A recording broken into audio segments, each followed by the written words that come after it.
오늘은 신약성경 사도행전 3장 1절부터 16절의 내용을 보겠습니다. 신약성경 사도행전 3장 1절부터 16절 새 번역 본문으로 읽은 뒤에 원고의 내용을 따라가면서 보겠습니다. 오후 3시의 기도 시간이 되어서 베드로와 요한이 성전으로 올라가는데 나면서부터 못 걷는 사람들이 떠매고 왔다. 그들은 성전으로 들어가는 사람들에게 구걸하게 하려고 이 못 걷는 사람을 날마다 아름다운 문이라는 성전 문 곁에 앉혀 놓았다. 그는 베드로와 요한이 성전에 들어가려는 것을 보고 구걸을 하였다. 베드로가 요한과 더불어 그를 눈여겨 보고 그에게 말하였다. 우리를 보시오. 그 못 걷는 사람은 무엇을 얻으려니 하고 두 사람을 빤히 쳐다보았다. 베드로가 말하기를 은과 금은 내게 없으나 내게 있는 것을 그대에게 주니 나사렛 예수 그리스도의 이름으로 일어나 걸으시오 하고 그의 오른손을 잡아 일으켰다. 그는 즉시 다리와 발목에 힘을 얻어서 벌떡 일어나서 걸었다. 그는 걷기도 하고 뛰기도 하며 하나님을 찬양하면서 그들과 함께 성전으로 들어갔다. 사람들은 모두 그가 걸어다니는 것과 하나님을 찬양하는 것을 보고 또 그가 아름다운 문 곁에 앉아 구걸하던 바로 그 사람임을 알고서 그에게 일어난 일로 몹시 놀랐으며 이상하게 여겼다.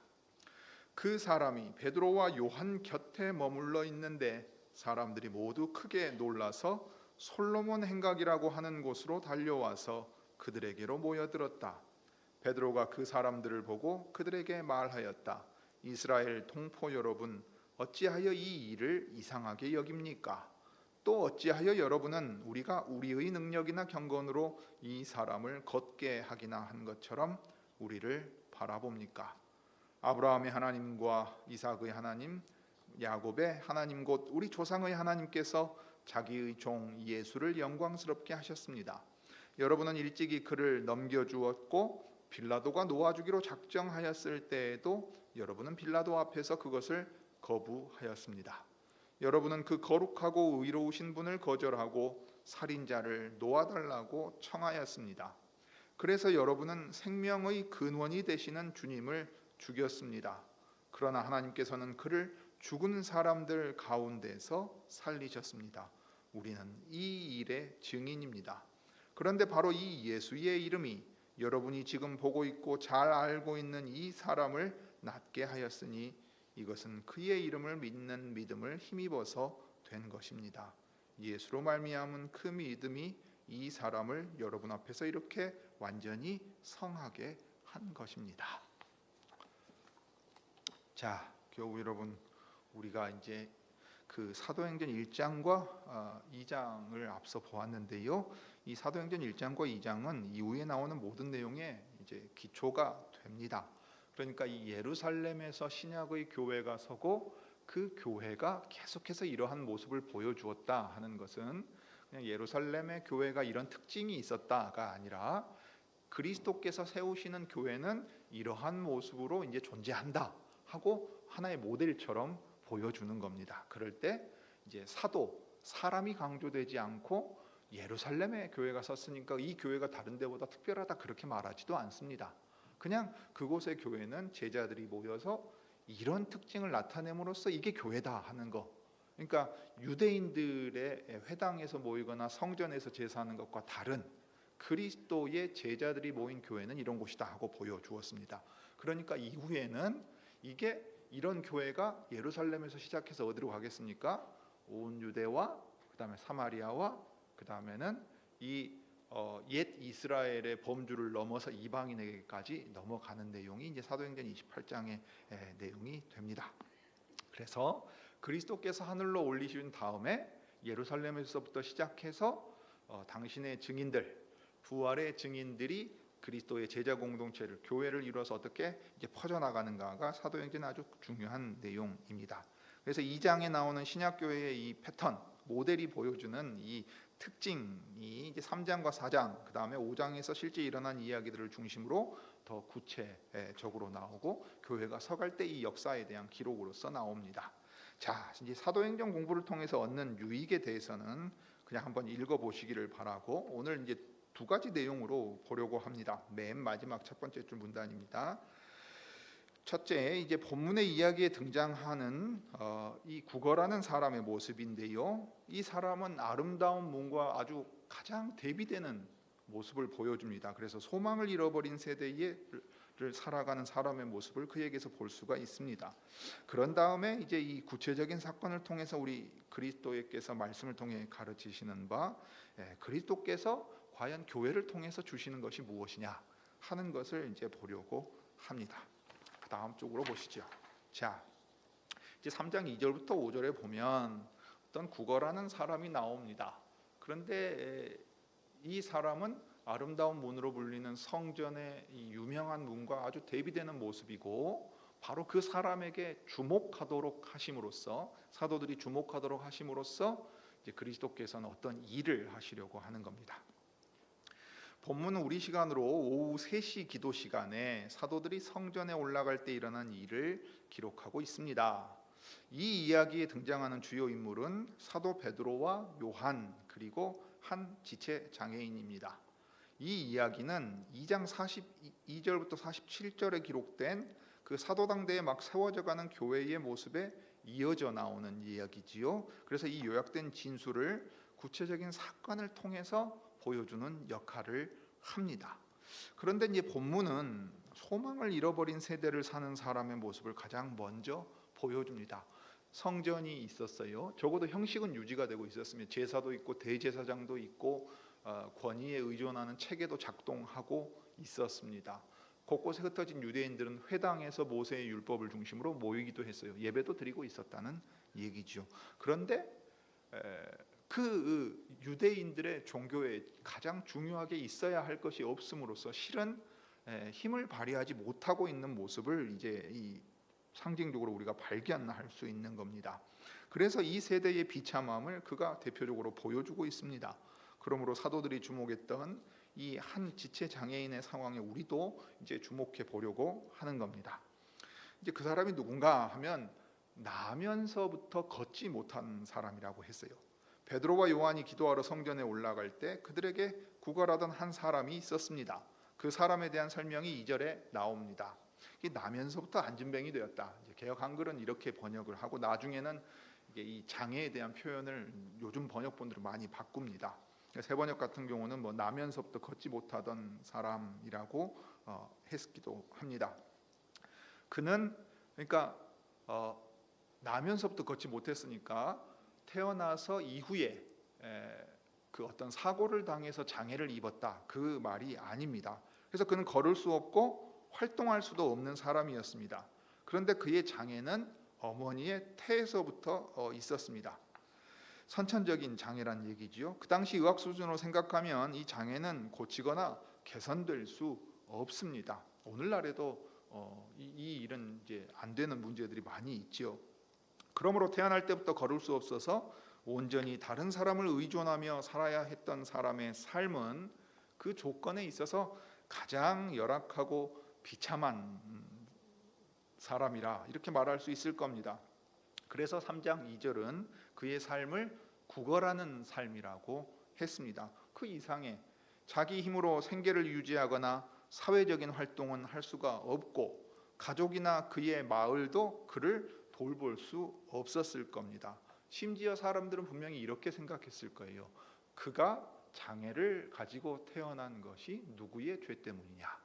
예수님 당시에 있었던 바로 그 생각으로 했을 거예요. 그러니 사람들은 저 사람의 장애는 자기 부모에게서든지 다른 어떤 이유 때문이든지 그런 이유가 있어서 생긴 것일 것이다 하고 배척했을 거예요.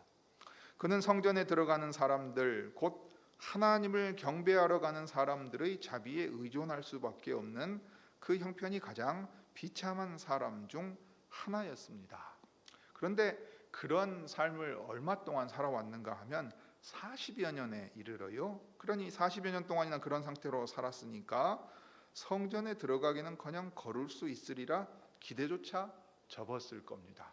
우리 교우 중에 한 분 이제 재활병원 계시는데 재활병원에 가거나 요양병원을 이제 다녀와 봐도 여러분 뭐 욕창이 생기거나 요양을 받아야 할 상태로 조금 오래 있으면 당장 무엇이 눈에 확 띄든가요?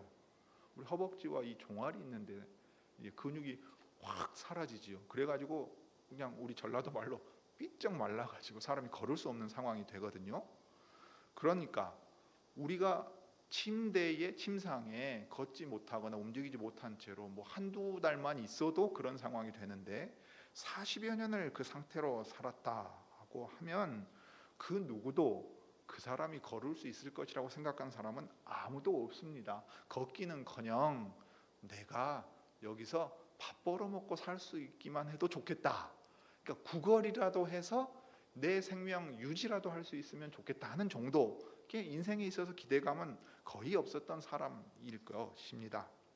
그래서 걷는다는 건 꿈도 꿀 수 없는 일이었어요. 그러니 매일 성전에 걸어 들어가는 사람들을 볼지라도 자기는 들어갈 수 없습니다. 대단히 역설적인 장면이죠. 남들은 다 예배하기 위하여 하나님을 만나기 위하여 성전에 지금 들어가는 사람이고 그 사람들을 계속 보는 거예요. 근데 정작 자기는 장애를 가지고 있기 때문에 어떻게 됩니까? 성전에 들어가지를 못합니다. 그래서 레위기 21장 17절 18절을 보면 무릇 너희의 대대 자손 중 육체에 흠이 있는 자는 그 하나님의 식물을 드리려고 가까이 오지 못할 것이라. 무릇 흠이 있는 자는 가까이 못할지니 곧 소경이나 절뚝발이나 코가 불완전하나 한 자나 지체가 더한 자나. 이렇게 했어요. 그러니까 참으로 참 역설적이고 잔인한 현실이었습니다. 그가 매일 있었던 곳은 성전 문 앞이에요. 하나님께서 계시는 곳이고 하나님을 만나러 가는 사람들은 다 가요.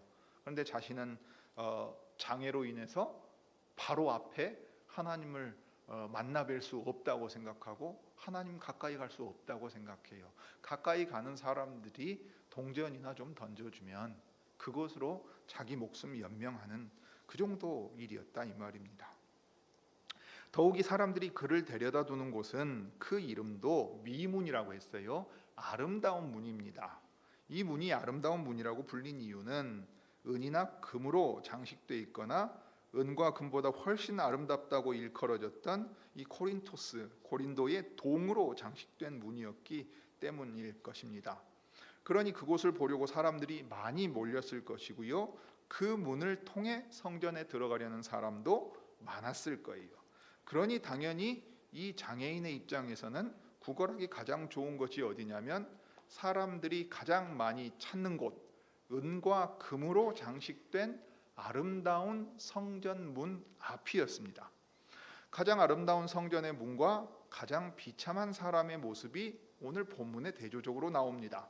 가장 아름다운 문을 통과해 성전으로 들어가는 사람들과 가장 아름다운 문 앞에 있지만 결코 성전에 들어갈 수 없는 사람이 대조적으로 묘사되어 있는 겁니다. 자, 그럴 때 그곳을 지나는 사람들이나 그 다음에 그 구걸하는 사람 스스로 생각하기를 성전의 아름다움과 하나님을 만나는 기쁨 같은 건 내 인생에도 꿈도 꾸지 않는다. 그냥 누군가 불쌍히 여겨서 나에게 돈푼 좀 쥐어주면 그것으로 목숨이나 이어가야 하지 않겠나 했을 거예요. 그렇지만 또 나중에 사도의 반응을 보면 여기서 마음은 더 있었을지도 모릅니다. 가장 근원적인 갈망이 그에게 있었을 거예요. 뭐냐면 나도 저 사람들처럼 성전에 들어가 하나님을 뵙고 예배하고 싶다 하는 마음이 있었을 거예요. 나도 찬송하고 싶다. 그런데 나는 못 가는 거 아니냐 하고 자포자기하는 삶을 살고 있었습니다. 그러니 현실적인 유일한 소망이라는 것은 성전에 들어가는 사람들이 무언가 손에 쥐어 주는 것이었습니다. 3장 5절에 그렇게 묘사하죠. 그가 저희에게 무엇을 얻을까 하여 바라보거늘. 뭐라도 좀 줄 수 있는 사람인가 하고 사도들을 쳐다보고 있었다는 거예요. 현실적인 필요만이라도 내게 채워진다면 그것으로 족하다 하고 그를 떠매서 거기다 둔 사람들도 그렇게 생각했을 거예요. 자, 그러니 자기 자신도 그러했겠죠. 자, 그러므로 본문에 대조적으로 나오는 이 성전과 장애인의 모습은 우리 주님 당대의 이스라엘의 모습을 보여주고 있습니다. 주님 당대의 이스라엘 사람들은 하나님의 나라를 기다린다. 하나님께서 돌아오신다 하고 그 나라를 기다리면서 기적과 표적을 구하고 있었습니다. 그러나 정작 하나님의 나라가 그리스도를 통해서 왔을 때 그들이 인정하는 기적과 표적을 보여주지 않고 그들이 바라는 방식의 그리스도가 아니라는 이유로 자기를 하나님이라 칭한다고 해서 그 그리스도를 죽였습니다.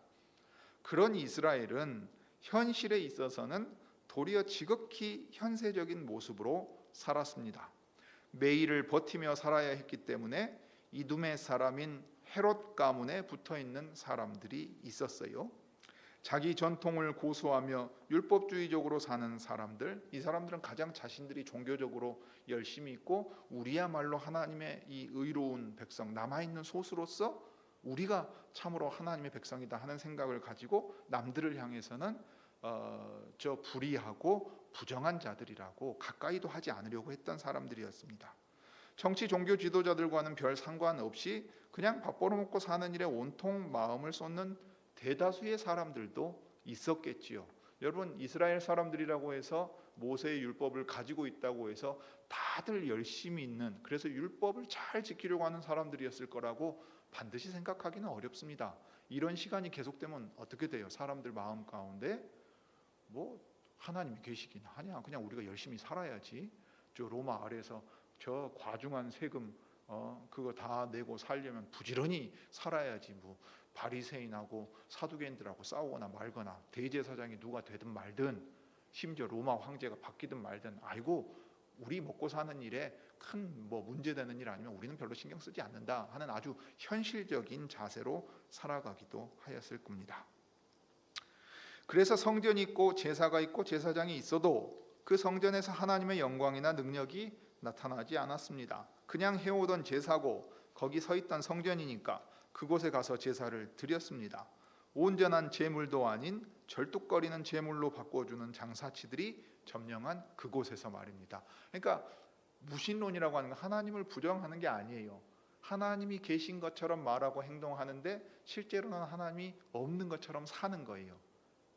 이게 이제 성전의 모습 아닙니까? 예수께서 성전을 정결케 하는 일, 사실은 성전을 허물어 버리시는 일이거든요. 그 성전을 하나님이 기뻐하지 않으신다 하는 것을 보여준 거예요. 그러면 거기서 왜 제물과 돈을 맞바꾸고 있습니까? 제사라고 하는 형식과 제도는 유지가 되고 있는데 사실은 하나님께서 여기 계셔서 우리 제사를 받으신다는 믿음의 일은 그 안에서 이루어지지 않고 있었던 일입니다. 그걸 기대하지도 않고 그게 나타나지도 않았던 거예요. 그러니 그곳에서 무슨 능력이 나타나고 소망이 있겠는가 하는 겁니다. 이런 모습을 생각하면 이 모습은 오늘날 우리 시대 교회 모습 같기도 해요. 거룩한 곳이라 이름하고 하나님의 이름을 부르며 예배하고 또 그런데 거기야말로 가장 부패하고 어쩌면 가장 더럽고 가장 추악한 곳이라고 부를 수 있게 되었습니다. 그곳의 거룩함과 영광과 능력이 사라지자 사람들은 거기서 무슨 선한 것이 날 것이라고 기대하지 않게 되었습니다. 그나마 가지고 있는 믿음이라도 지키자고 교회를 뛰쳐나가는 사람들, 그러니까 오히려 그 제도화된 교회를 벗어나야 당신의 믿음을, 참 믿음을 지킬 수 있다는 식으로 말하는 사람들까지 나와요. 그리고 많은 사람들은 별 기대와 소망 없이 그 자리에 주저앉을 수밖에 없습니다. 죄인들이 모인 교회라서 별 수 없다, 그러고 이제 체념해 버리는 거예요. 그래도 무언가 필요한 걸 조금이나마 얻을 수 있는 데가 여기 아닌가, 그래도 여길 떠나서 어디를 가겠는가 하면서 버티고 있기도 합니다. 자, 그러면 참으로 이 교회가 저 성전과 같이 아름다운 은과 금으로 치장하고 고린도의 유명한 동으로 아름답게 꾸며 놓아서 사람들은 거기 몰려들지만 거기 하나님이 계시지 않는 것과 같이 그런 그 모습으로 존재하는 것인가를 생각해 보아야 됩니다. 그럴 때 말하자면 이 성전을 대체하여 하나님이 계시는 곳으로서 그리스도의 제자 공동체의 존재가 분명히 드러나는 겁니다. 이 4절부터 16절에 나옵니다. 그것을 통해서 우리는 그리스도께서 교회를 통해 우리에게 주시고 세상에 주시는 것이 무엇인가를 생각해 볼 수 있어요. 그러면 교회란 그저 죄인들이 모인 곳이어서 세상과 별반 다를 거 없고 거기라 해서 무슨 특별할 것 기대할 것도 없다, 이런 마음으로 우리도 살아가야 되겠는가? 오늘 본문은 저 빈껍데기 성전의 그 헛된 아름다움, 소망 없는 세대의 사람들과는 다른 사람들의 이야기를 우리에게 들려주고 있습니다. 사도들은 여전히 매일 번제 시간에 맞춰서 성전에 올라갔습니다. 이는 성전이 특별해서라거나 성전의 제사가 특별해서가 아니었습니다. 모든 백성이 하나님께 기도하는 곳이 되기를 원했던 그곳에서 기도하고 또 열심히 있는 이스라엘 사람들을 만나서 모세의 율법과 선지자들의 글이 가리킨 예수님을 전하기 위해서였습니다. 그러니까 여기서 중요한 것은 사도들이 성전에 올라갔다, 그 장소가 중요한 게 아니고 기도하러 갔다는 데 있습니다. 사도들뿐만 아니라 신약교회가 계속해서 계속해서 기도하는 일에 자기를 들였기 때문입니다. 그렇게 기도하러 성전에 들어가려고 할 때 사도 베드로와 요한이 구걸하는 그 사람을 보았습니다. 단지 그 사람이 거기 있는 모습을 휙 보고 지나간 게 아니라 주목해서 보았다고 했습니다. 그러니 사도들은 그 사람이 사도들에게 구걸하려고 엎드려 절하는 모습 가운데에서 그 사람의 형편과 상황을 관심 있게 보았던 것입니다. 그러면서 우리를 보라 이렇게 말했습니다. 이 말은 베드로와 요한이 이 사람에게 무언가 행할 의도를 가지고서 이제 우리가 당신에게 무언가를 하려고 합니다. 그러니 그것이 무엇인지 주의해서 생각하시기 바랍니다. 우리가 당신을 주목해서 찾아온 것처럼 이제는 당신이 우리를 통해 일어나는 일에 주목해야 합니다 하는 뜻으로 말을 건넸습니다. 말하자면 성경에 히브리 사람들이 잘 쓰는 표현대로 보라 하는 것과 같은 거예요. 자, 이제 우리를 보십시오. 자, 지금 이 일은 정말 당신에게 중요하고 당신을 통해 사람들에게 보여주려고 하시는 주님의 뜻이 있는 일입니다 라고 하는 거예요. 그렇다면 사도들이 주목한 것은 무엇이었겠습니까? 적어도 그것은 베드로 혼자 발견할 수 있었던 것이 아님은 분명합니다. 요한과 더불어서 주의 깊게 봄으로써 그 두 사람 모두 공통되게 생각하고 행동한 것이 그 뒤에 나오고 있기 때문입니다. 기도하러 가던 그들은 그 장애인이 자기들에게 돈이나 받을까 하여 그들을 향해 구걸하는 걸 보았습니다. 그렇다면 그들은 지금 하나님께 사도로서 마땅히 구해야 할 것들을 생각하면서 성전을 향해 올라가고 있었을 것입니다. 그러니까 필요한 것을 간구하는 사람들끼리 만났어요. 성전 미문 앞에 있는 이 구걸하는 사람은 돈이 나에게 필요한 것이다 하고 구하러 간 것이고, 사도들은 그리스도의 뜻이 무엇인지 우리에게 더 알려주시기를 구하면서 이제 올라가고 있는 겁니다. 사도들의 가르침을 받아서 거룩한 교통 가운데 들어간 그 제자 공동체, 곧 교회를 생각하면서 그 교회의 일을 위해 기도하기 위해 사도들은 올라갔을 겁니다.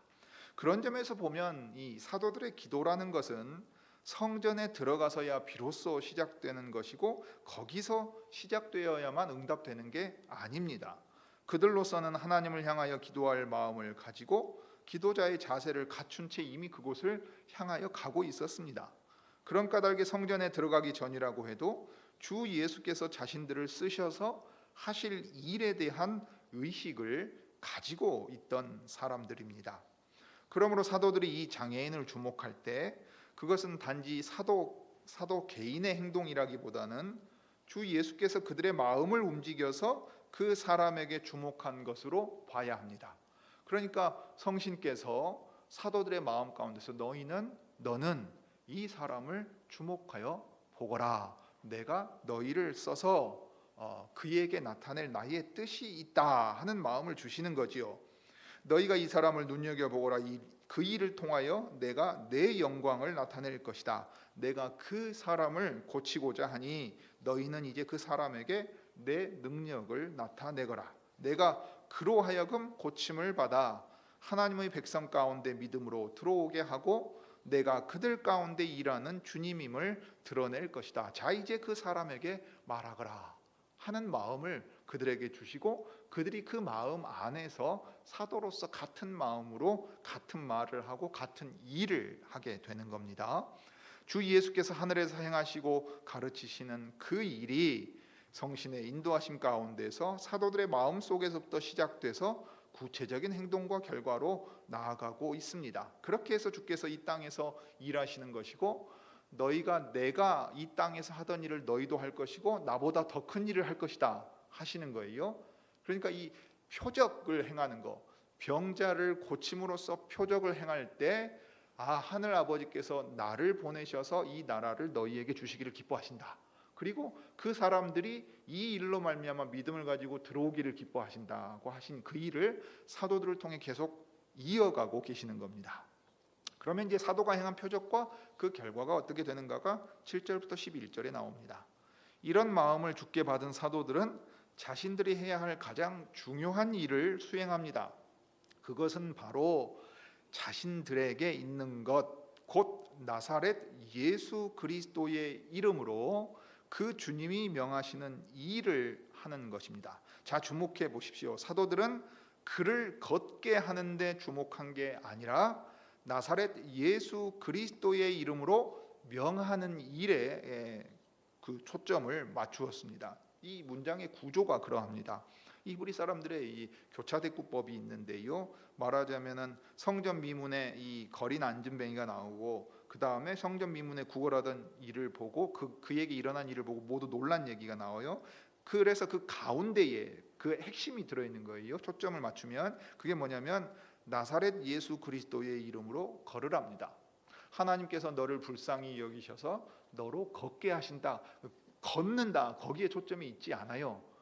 이 일을 행하시는 분이 누구신가 당신은 분명히 깨달으라 하고, 나사렛 예수 그리스도의 이름을 증거하는데 이 기적을 행해서 표적으로 사용하고 있는 것입니다.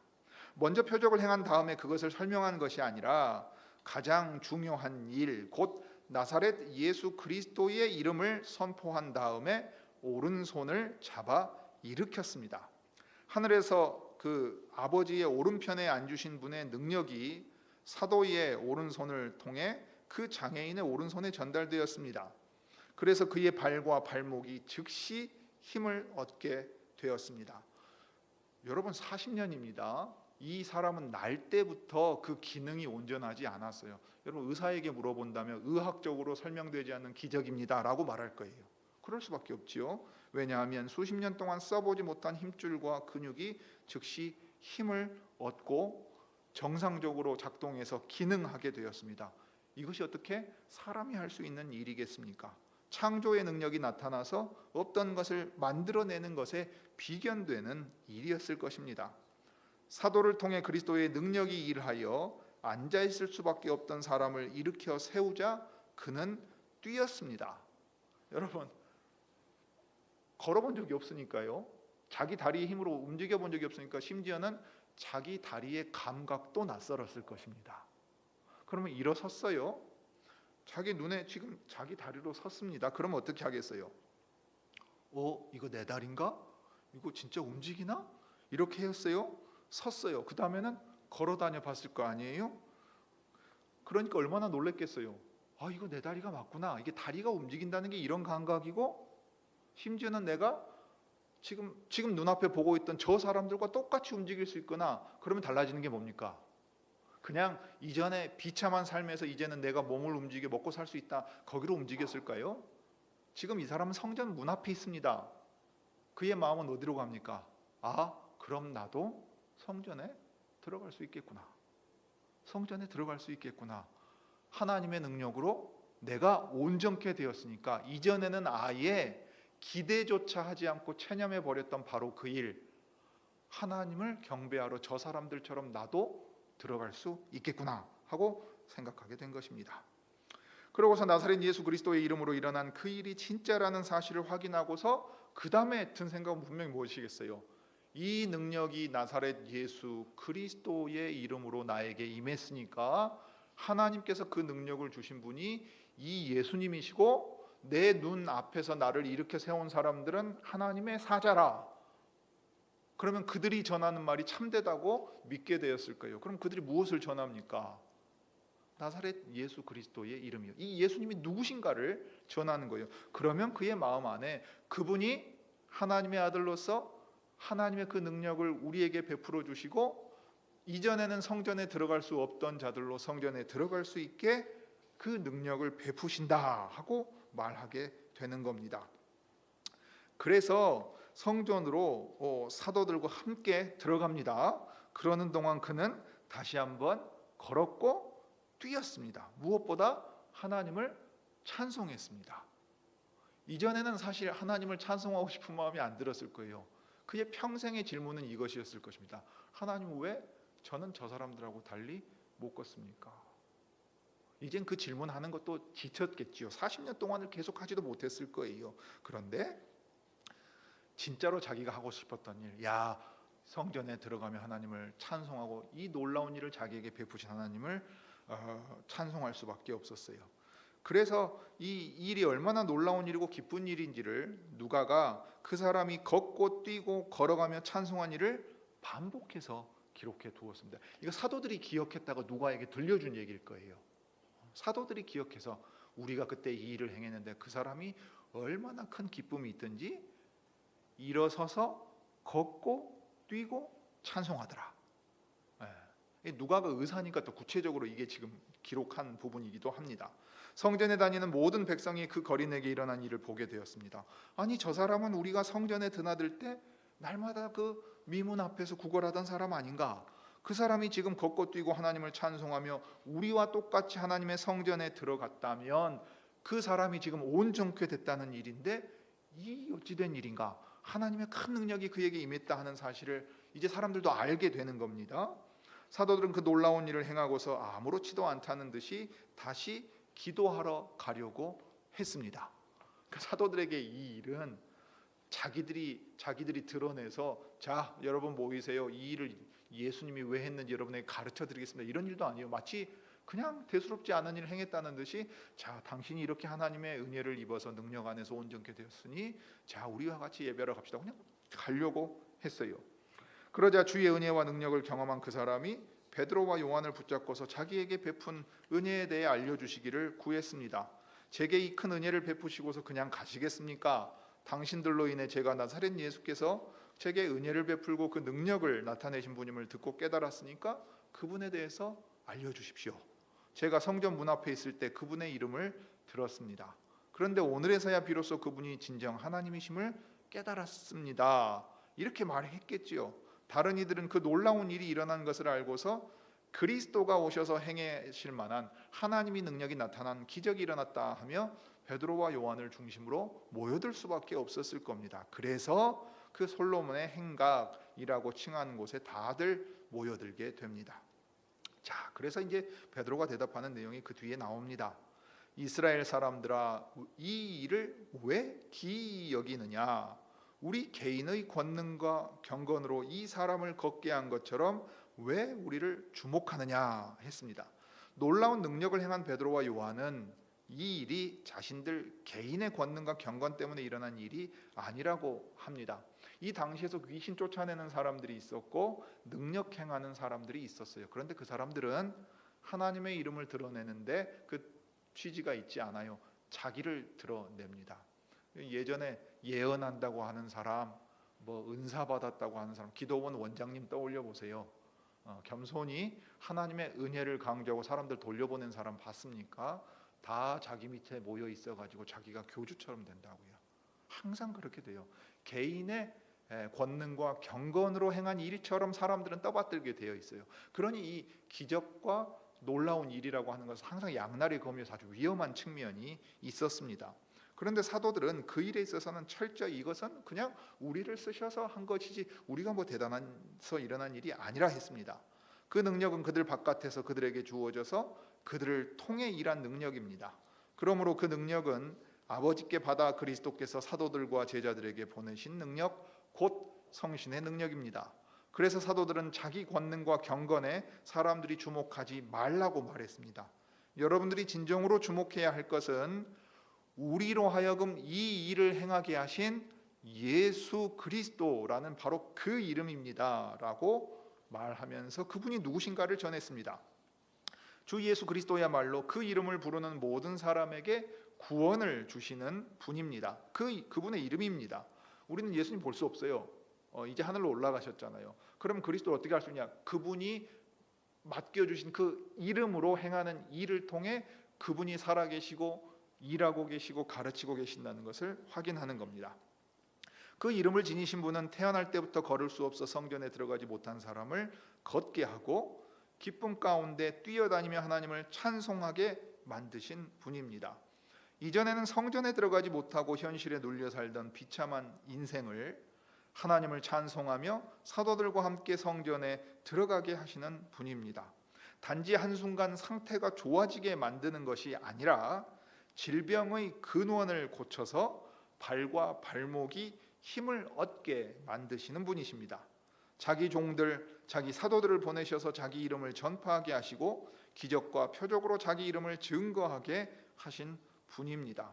그러니까 여러분, 40년 동안 태어날 때부터 걸어본 적이 없는 사람을 완전히 온전케 해서 변화시킬 수 있는 분이, 그래서 그 사람을 하나님의 백성으로, 하나님을 예배하는 곳으로 부르실 수 있는 분이라면 어떻게 생각할 수 있습니까? 그분이 하지 못할 일이 무엇이 있겠는가? 그분이 부르신다면 제 아무리 먼 데 있는 사람, 제 아무리 병든 사람, 심지어 어떤 사람도요, 죽었던 사람도 생명으로 나와서 그분 앞으로 나아가게 될 것이라는 것을 우리는 생각하게 됩니다. 요한복음 11장에 보면 나사로를 살리신 일이 바로 그 일을 우리에게 보여주지요. 그러니 그리스도께서 사도들을 통해 교회에 주신 것이 바로 이 그리스도의 이름입니다.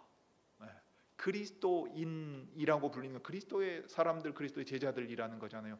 그리스도의 이름으로 불리는 그 공동체요, 그 이름과 연합하여 있는 사람이고 그 이름으로 무엇이든지 구하고 행하라고 하셨습니다. 그러니 교회를 통해 세상에 주시는 것이 뭐냐면 그리스도의 이름이고 그리스도 자신을 주시려고 하시는 겁니다. 사도들의 가르침과 행함은 모두 그리스도의 가르침과 행함의 연장입니다. 그렇다면 사도들 이후에는 어떻게 됩니까? 사도들 이후 그리스도의 백성들은 그리스도의 교회를 이루고서 교회의 직분자를 통해 그 가르침을 받습니다. 그 거룩한 가르침은 교회를 하나 되게 만들어서 그 교회로 그 이름을 전파하고 증거하게 합니다. 그 이름을 증거하는 데 필요하다면 기적과 표적을 행하면서 오직 예수 그리스도만을 창조주요 구원주로 모시고 살게 합니다. 그러니까 기적과 표적이 이 일을 일어나게 하는 게 아니고요, 이미 행하게 하신 기적과 표적에 대한 증거로 말미암아 일어납니다. 물론 이런 놀라운 일을 지금도 여전히 행하실 수 있고 행하시기도 합니다마는 이 일 자체가 있어야만 믿음이 생긴다는 말이 아닙니다. 그리스도께서는 살아계셔서 그때는 사도들과 교회를 통해 지금은 직분자와 교회를 통해서 일하시는 분입니다. 그러니까 이것은 직분자만이 회중과 그리스도 사이에 있다 이런 식으로 생각하는 게 아닙니다. 직분자를 통해 교회 전체가 이 사도들이 행하는 일들을 할 수 있는 사람들로 준비되어야 합니다. 여러분, 그렇다면 그리스도께서 교회에 주신 것이 무엇이겠습니까? 이 질문이 중요한 이유는 이 땅에 그리스도의 교회가 왜 존재하는가를 묻는 질문이기 때문에 그렇습니다. 교회는 세상의 소금이요 빛이다. 교회는 세상을 위해 존재한다고 할 때 교회가 그 내는 맛은 무엇이고 그 교회가 비추는 빛은 무엇이고 그래서 교회가 세상에 줄 수 있는 것이 무엇인지 물어야 합니다. 세상은 분명 이 아름다운 문 앞에 있던 장애인처럼 구걸하는 사람처럼 말해요. 돈이라도 주고 가세요. 지금 당장 필요한 건 돈이에요. 여러분, 제가 장애인 교회에 3년 있었는데요, 사실 목사로서는 암담합니다. 뭘 해야 될지를 모르겠어요. 사실 그분들한테는 목사가 필요한 게 아니에요. 솔직한 심정으로 그걸 너무 뼈저리게 느꼈어요. 뭐가 필요합니까? 매일매일 바로 옆에 붙어서 돌봐줄 사람이 필요해요. 사람이 상당히 달라붙어 가지고서 그 삶을 도와주고 함께할 사람이 필요해요. 사람들은 분명히 그렇게 생각할 거예요. 아니, 그거 뭐 먹고 살만한 사람들이나 교회 가서 예배 드린다고 있지, 매일 땡볕에서 온열 질환에 노출된 노동자들, 먹고 살 그 소망도 없는 사람들한테 그것은 사치요라고 말할지 몰라요. 근데 사도 베드로는 분명하게 말했습니다. 은과 금은 내게 없거니와. 교회가 소유한 것은 저 번쩍이는 은과 금, 사람들에게 감탄을 자아낼 만한 외적인 영광이 아닙니다. 그것은 눈앞에서 현실적으로 사람들이 필요로 하는 걸 채워주는 어떤 능력이 아니에요. 교회는 유혹에 빠지면 이걸 명분 삼아서 사람들을 부릅니다. 당신이 이곳에 오면 병이 낫습니다. 당신이 이곳에 오면 건강해지고, 당신이 이곳에 오면 형통합니다 라고 말해요. 그러나 교회는 그렇게 말할 수 없습니다. 이곳은 은과 금을 가지고 있고 그것으로 나누어 주는 곳이 아닙니다. 세상엔 여전히 가난한 사람들이 많고 병든 이들이 수도 없고 장애로 고통하는 이들이 넘쳐납니다. 여러분, 목사로서 제일 고통스러울 때가 언제일 것 같습니까? 우리 교우 중에도 오랫동안 투병하는 그것도 젊은 교우가 있지 않습니까? 그 소식을 들으면 어떤 마음이 듭니까? 주님, 왜 저는 기도하면 병 낫는 그런 능력을 안 주십니까? 이 생각 안 들까요? 왜 주님, 우리가 밤을 새서라도 열심히 기도하면 저 젊은 청년 낫게 해주시면 안 되겠습니까? 이 마음이 왜 안 들겠습니까? 그런데 하나님의 능력이 일반적으로 그런 방식으로 나타나던가요? 여러분, 청년들 생각하면 얼마나 답답하고 안타깝습니까? 목사가 기도해주면 청년 직장이 딱 생기면 얼마나 좋습니까? 목사가 기도해줘서 우리 고3들 수능 잘 보면 얼마나 좋습니까? 게다가 제 아들도 고3이네요. 취업 준비하는 청년이 기도 딱 해가지고 자격시험 점수 좋아가지고 딱 붙으면 얼마나 좋겠습니까? 그런데 하나님께서는 교회가 그런 곳이라고, 교회의 직분을 수행하는 것이 그런 것이라고 말씀하지 않고 계시는 거예요. 교회는 그 고통의 소리를 들어야 되겠지요. 맞습니다. 그런데 교회가 가난한 사람들을 위해 돈을 모아서 나누어 주는 기관이겠습니까? 그래서 교회가 병원이 되어야 되겠습니까? 교회가 장애인을 위한 복지기관으로 이 세상에 존재하는 것이겠습니까? 여러분, 교회는 주 예수 그리스도의 이름을 가지고서 그 이름의 영광과 능력이 어떻게 우리 안에서 역사하는지를 경험하고 보여주고 증거하는 기관으로 존재합니다.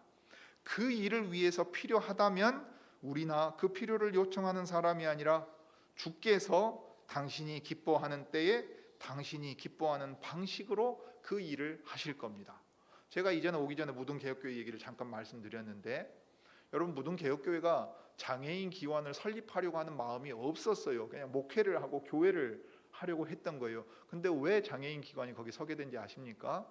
그 목사님 동생이 언어 장애를 가지고 있어요. 말을 못합니다. 그이가 교회에 출석을 했어요. 그러니까 어떤 일이 생깁니까? 장애인들은 비장애인들과 쉽게 섞이기가 어렵습니다. 그런데 또 여기 각화동은 많아요, 장애인들이. 그러니까 장애인 한 분이 교회에 오시니까 다른 장애인들이 교회에 나오신 거예요. 자, 장애인들이 오셨어요. 어떻게 해야 돼요? 그냥 우리처럼 지금 예배 드릴 수 없잖아요. 문 열어놓고 휠체어로 끌고 오고 식사 다 챙겨줘야 되고 이렇게 되는 거예요. 그러면 장애인들을 돌볼 필요가 교회가 생기니까 그 교회가 그 일을 한 거예요. 물론 장애인 기관과 교회가 분리되지 않는다면 문제가 되겠지만 그 일이란 건 그렇게 해서 하기도 하는 거예요. 그러니까 필요하다면 주님이 우리로 이 일을 하라고 하시는구나. 그래서 사람들이 이렇게 붙이시고 보내시고 우리로 깨닫게 하시는구나. 그러면 해야지요. 그러나 그 일 자체가 교회가 교회의 이름을 드러내는 사업이 되는 것은 아닙니다. 하나님께서 사도들에게 명하셔가지고 이 구걸하는 사람을 주목하게 하셨을 때 고쳐요. 그냥 사도들이 가다가 마음 내키면 고쳐주는 게 아니란 이 말입니다. 그리고 그 일을 하는 것이 목적도 아니에요. 병든 사람을 고치시고 고통의 근원을 뿌리채 뽑으십니다. 그러나 이 모든 것을 행하시는 이유는 그리스도의 주 되심을 증거하기 위해서입니다. 그러니 교회나 신자는 표적이나 기적 자체를 구하는데 치중해서는 안 됩니다. 교회가 복지기관으로 존재하는 것도 그 본래의 사명을 수행하는 것은 아닙니다. 제 아무리 소수가 모였더라도 우리 구원자이신 주 예수께서 죄인들을 불러 거룩하게 하시고 성신의 능력 가운데 지키고 이끄시면서 아버지의 뜻을 이루는 나라를 여기 보여주라고 이 땅에 세우신 곳이 교회임을 항상 기억해야 합니다. 전도와 선교도 그리스도의 이름을 전파하고 증거하는 것이지 사회 사업하고 문화 사업하고 예배당 지어주는 것 그 자체가 전도요 선교를 대체할 수는 없습니다. 사랑하는 교우 여러분, 그러므로 교회가 그리스도의 이름을 받아서 무엇을 행하고 가르치든지 그 그리스도의 이름으로 행할 수 있기를 바랍니다. 그래서 우리가 먹고 마시는 일에 있어서까지 드러나는 것은 주 예수 그리스도의 이름이 되어야 할 것입니다. 주께서 우리에게 은혜를 주셔서 이 세상에서 저희를 지켜주시고 성신의 능력 가운데 그리스도의 복음을 통해 그 이름을 증거하는 이 사명을 잘 감당할 수 있게 해주시기를 구합니다. 같이 기도하시죠.